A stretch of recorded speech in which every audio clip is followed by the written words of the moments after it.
Comédie du Livre, qui est le salon du livre de Montpellier, où j'ai été invité il y a 3 ans peut-être maintenant, et où réside Lewis, et résidait à l'époque Frédéric Niff, qui est le rédacteur en chef de Spirou.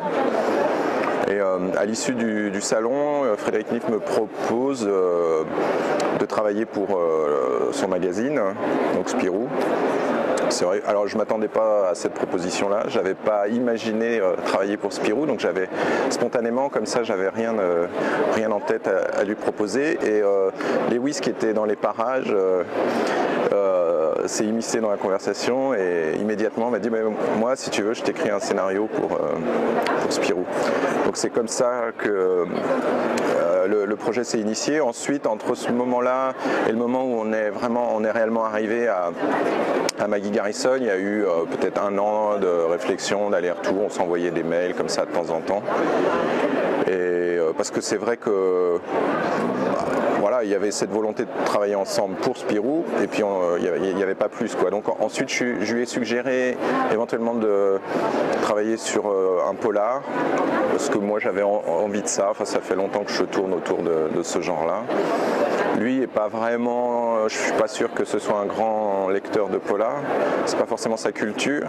Et du coup, j'avais aussi suggéré de regarder une série qui s'appelle Bored to Death, qui est une série américaine qui joue sur les codes du polar, mais de manière assez décalée, assez humoristique, et je me disais que ça pourrait l'inspirer, et ça a été le cas. Je crois que voilà, c'est comme ça que est né chez lui le personnage de Maggie Garrison.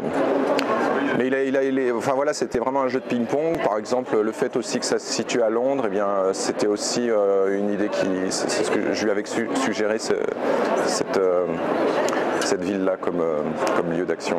Moi, j'ai jamais fait autre chose que des bandes dessinées inspirées du quotidien et du monde contemporain. Enfin, je ne suis pas du tout un dessinateur attiré par le travail de restitution d'une époque.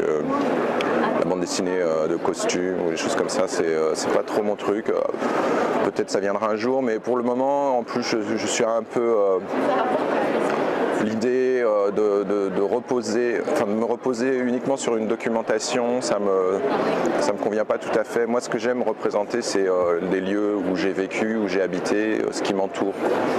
C'est pour ça que jusqu'à présent, j'ai toujours travaillé comme ça, dans cette optique-là. J'ai représenté notamment des villes où j'ai pu vivre, et là c'est le cas de Londres aussi. Enfin voilà, pour moi c'est le plus simple, c'est le truc le plus immédiat, c'est de retranscrire ce que je vois autour de moi. Je pense que c'est comme ça qu'on arrive à être juste aussi. Je n'ai pas trop confiance en un savoir qui serait uniquement basé sur de la documentation. J'ai l'impression que ça ferait un peu toc. Pour ce qui est des lieux représentés, c'est des lieux où j'ai habité. Là, le quartier de Londres, notamment où se situe l'action, qui est Kilburn, est un lieu où j'ai vécu presque 2 ans. Il y a longtemps de ça, hein, il y a presque une vingtaine d'années maintenant. Mais donc je pense que voilà, je me suis quand même nourri de documentation, mais j'avais encore des ambiances qui m'habitaient. Enfin, je me suis aussi fondé sur des souvenirs que j'avais de cette ville.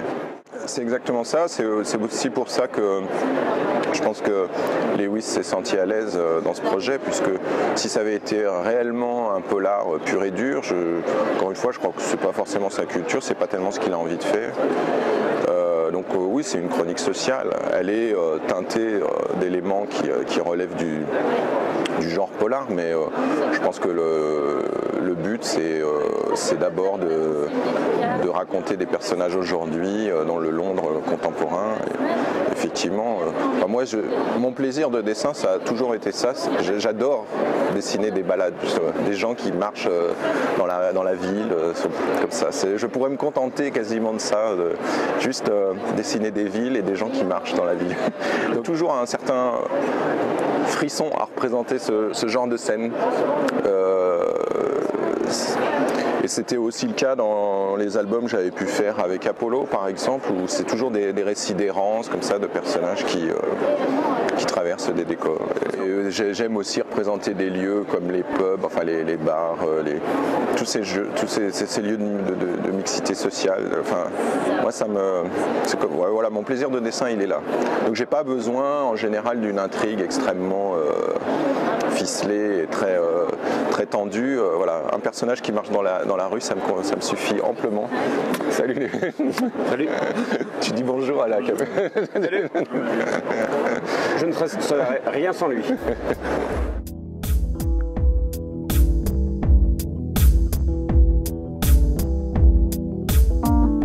Je pense que c'est à la fois la conception que se fait Lewis de la bande dessinée, et c'est aussi, je crois, la mienne. Enfin, c'est là-dessus, je crois qu'on s'est bien rencontrés. Mais moi, dans mes précédents bouquins, c'était le cas. Enfin, c'est délicat pour moi de parler de ça. C'est très intuitif. Enfin, c'est comme ça que je conçois le langage de la bande dessinée. C'est vrai que je suis jamais dans la recherche d'effets spéciaux. Enfin, à la fois parce que j'y crois pas en tant que lecteur. Je trouve ça souvent un peu grotesque. Parfois, j'ai un peu. Enfin, donc moi j'aime bien instaurer une certaine distance avec le personnage. Ça me permet de l'inscrire dans un contexte, et comme effectivement je suis sensible aux lieux et aux ambiances, ça me paraît le type de cadrage le plus adapté. J'aime bien que ce soit le personnage qui bouge et pas la caméra entre guillemets, même si il n'y a pas de caméra en bande dessinée, on n'est pas au cinéma. Voilà, il y a une vision un peu théâtrale de la mise en scène. J'ai toujours fonctionné comme ça. Ensuite, il y a aussi un souci de recherche de lisibilité. Là, pour le coup, je crois vraiment m'inscrire dans une tradition. Moi, j'étais grand lecteur de Tintin, par exemple. C'est parmi évidemment les bandes dessinées qui m'ont le plus marqué dans mon enfance. Et là-dessus, je pense que c'est dans ce même état d'esprit que je cadre et que je raconte en bande dessinée. Donc oui, très peu de...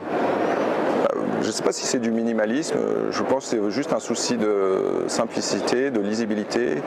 C'est aussi un souci c'est des préoccupations graphiques. J'essaye d'éviter les nœuds graphiques, les surcharges d'informations dans une image, etc. Donc je cadre toujours pour qu'il y ait uniquement ce qui est nécessaire à la narration et pas plus. En général, c'est moi qui mets en couleur mes albums. C'est assez exceptionnel que je m'adresse à un coloriste. Pour cet album, ça a été un peu plus compliqué que d'habitude.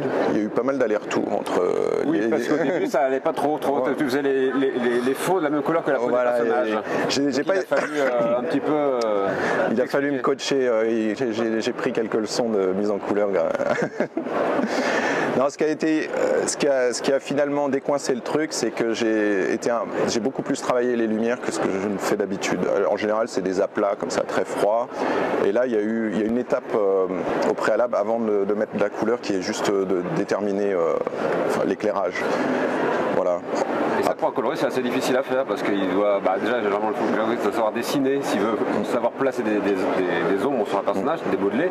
En plus de ça, s'il y a des choix stricts de lumière, c'est-à-dire un pan de lumière, une fenêtre ouverte, une ombre ou une lumière sur le sol, le coloriste, il ne peut pas forcément choisir ça. Et c'est vraiment un choix d'auteur, c'est compliqué. Oui, tout à fait. Moi, je sais que je travaille généralement en bande dessinée, j'essaye d'éviter le surjeu.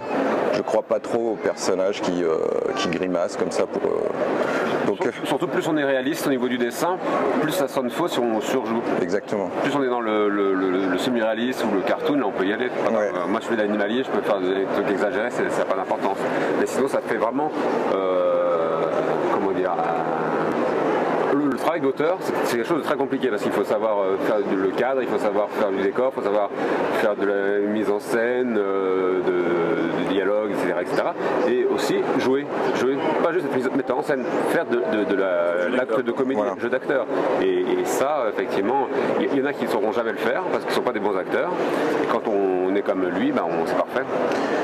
Disons que moi ça me sort de la lecture. C'est le problème que j'ai avec la bande dessinée réaliste, la plupart du temps c'est ça. C'est que dès que je vois un gros plan sur un visage, j'y crois pas du tout. Je pense que c'est... Donc je préfère travailler sur le cadrage ou travailler sur la gestuelle du personnage. Ça c'est extrêmement... pour exprimer, voilà, faire passer une émotion, je fais plus confiance à la silhouette générale du personnage et au choix de cadrage qu'aux expressions sur le visage. Je réfléchis toujours à ça, ouais. Est-ce que la silhouette est expressive, elle est lisible? Donc là c'est plus un travail presque de théâtre ou voire même de danse, enfin il y a un truc comme ça. Il réfléchit tellement sur les expressions de personnages, parfois il oublie la taille des mains. Il a passé 3 heures sur l'expression du visage, le petit coin de bouche comme ça, mais alors la paluche, on a l'impression qu'il y a des gants de gardien de foot, il faut lui dire. Ouais, les dernières planches sont comme ça, là. Je suis un peu... j'ai abusé, c'est les mains de Mickey. Ouais. Oh, bah, ce serait Maggie, je m'identifie tout à fait. Celui qui apparaît dans le tome 3. Merci.